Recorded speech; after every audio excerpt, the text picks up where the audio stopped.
El filme es muy ambicioso y es muy evidente que los creadores hicieron su máximo esfuerzo cuando se trató de la dirección y de transicionar de historia en historia. En este departamento Tom Hanks también estuvo genial en sus múltiples papeles, y es ciertamente una película muy única en varios sentidos, especialmente en el guión, al ser básicamente 6 películas en una, todas diferentes pero con un mismo tema central que las conecta. Es aquí donde terminan mis halagos, sin embargo. Si bien la película puede discutirse como innovadora en cuanto a formato y narrativa, así como en sus elecciones de dirección, en guión y mensaje no es como que sea muy innovador o siquiera correcto. Es sobre opresión, las jerarquías son malas, los movimientos revolucionarios son buenos. Algo que me molesta es cómo la película simplifica el sistema o al status quo, como el hecho de que no menciona que es el sistema lo que más se beneficia de la mayoría de los movimientos revolucionarios, pues dichos movimientos son en su mayoría disidencia controlada.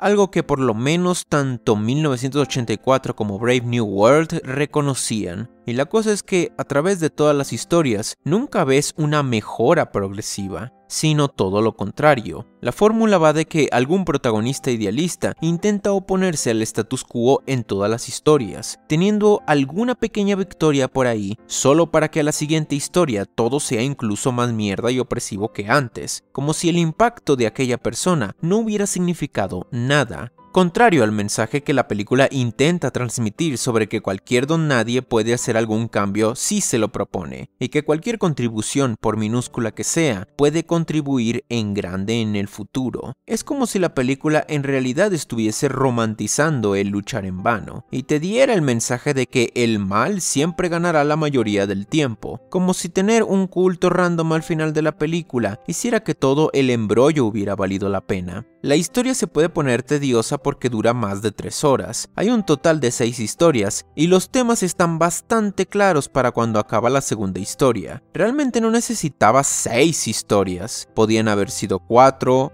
o 3. Pero ya que no es el caso, la película en sus más de 3 horas de duración se siente redundante. Y para hacer esta reseña muy clara, el mensaje de la película es muy simple. La película realmente no es tan compleja como muchos claman. Como bien dije, todo se reduce a que las jerarquías son opresivas y malvadas y que el sacrificio heroico es bueno. Hay más subtexto, simbolismo, pero al final ese es el mensaje principal. Y en lo que más se elabora. Peor es el hecho de que los personajes son estereotipos, salvo por el homosexual que se suicida, que más bien parece un enfermito en su lógica. Son tus típicos luchadores idealistas sin mucho más por elaborar, y sus diálogos te escupen el ya mencionado mensaje a la cara, mientras que la narrativa es un aspecto muy interesante en esta película. No llamaría al guión particularmente sutil. La primera línea de tiempo tiene lugar en un viaje en barco, donde un esclavo negro autoliberado salva a un hombre blanco que está siendo envenenado. Entonces el hombre blanco se une al movimiento abolicionista con su esposa. La siguiente narración es sobre un pianista que se convierte en esclavo de unos viejos porque no tiene la reputación de sacar su propia música por sí mismo al ser homosexual. Al final decide suicidarse de un tiro, metafóricamente ganando su libertad y demostrando que tiene el control de su destino. La única conexión vaga que podrías hacer entre ambas historias es que se leyó la primera mitad del libro del tipo europeo del barco y que la esclavitud es mala o algo así. Luego tenemos una conspiración a medias sobre la destrucción de plantas nucleares para ayudar a compañías petroleras. Luego pasamos a un escenario cyberpunk coreano Rule of Cool que rompe con la atmósfera de las anteriores historias, donde los esclavos artificiales mantienen a la sociedad trabajando. Una fuerza rebelde llamada Unión intenta liberar a los clones esclavizados, que no piensan que son esclavos realmente, no les importa en lo absoluto y sus recuerdos se borran cada 3 días. Es incluso más tonto cuando lo piensas un poco más. ¿Qué salió mal exactamente con el clon protagónico? ¿Por qué no están haciendo clones 100% obedientes y lobotomizados? Luego de que los clones esclavos son liberados, la Tierra se va a la mierda. Ahora enfocándonos en un hombre de las cavernas que vive en una Tierra post-apocalíptica con desechos nucleares y la mayoría de los humanos aniquilados, con visiones, elementos de ciencia ficción y profecías extrañas. Estas dos últimas historias son muy fantasiosas para mi gusto, al punto de que parecen más típica película de acción con ciencia ficción. Ninguno de estos dos últimos mundos está muy explorado o tiene sentido cuando empiezas a pensar en ellos. Ideas como las de la antigua Corea bajo el agua debido al derretimiento de los polos son cosas que se pudieron explorar más para conocer del contexto del mundo de la historia. El mundo irradiado es una idea típica, ningún problema con esto, es solo que realmente no tiene mucho peso tampoco. Si está tan irradiado como han vivido durante los últimos 106 años. Además, Hawái es bastante grande. ¿Cuántas otras aldeas existen allí? El hombre de las cavernas menciona 12 ciudades y la chica clon menciona 12 países. ¿Son la misma cosa? ¿Las 12 ciudades son reales y son algo religioso basado en sus palabras? Son cosas interesantes que te hacen pensar, pero no es nada que la película te muestre. Entiendo que solo tienen media hora, que la película ya es de por sí muy larga, y que los temas son lo central y lo más importante, y como bien dije, ya que los temas no son gran cosa, no me deja con tanto para elaborar pese a su longeva duración. La película en cierto punto perpetúa la ingenuidad desde la perspectiva revolucionaria.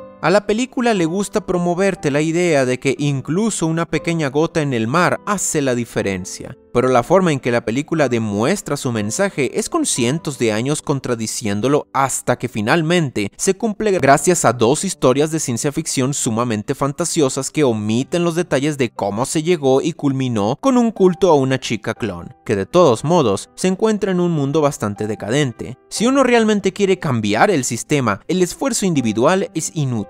Se necesita de organización, el uso de poder, el uso de la violencia, ser utilitario hasta cierto punto, convencer a gente poderosa, yada yada. El mensaje de la película de sacrificio individual heroico es un cuento de hadas. Es realmente como si el capitalismo cretino de la primera historia sobre los esclavos hubiera tenido razón. Aquellos rebeldes de la película son asesinados u olvidados y jamás tienen un efecto permanente en el mundo, salvo la chica clon, que sepa tú a saber cómo lo logró. Y me sorprende que aquellos a los que les gustó y también disgustó la película repitan que es una obra muy compleja, cuando lo que te está diciendo es bastante simple e infantil. Es la clase de mensaje que ves en caricaturas infantiles, es demasiado optimista para el tono de la cinta. Mientras que la cinta no es particularmente mala en sus apartados e incluso tiene ejecuciones peculiares de cosas geniales, la película entera se ve opacada por su reiterativo mensaje, el cual ni es verdad de todos modos. 5 de 10.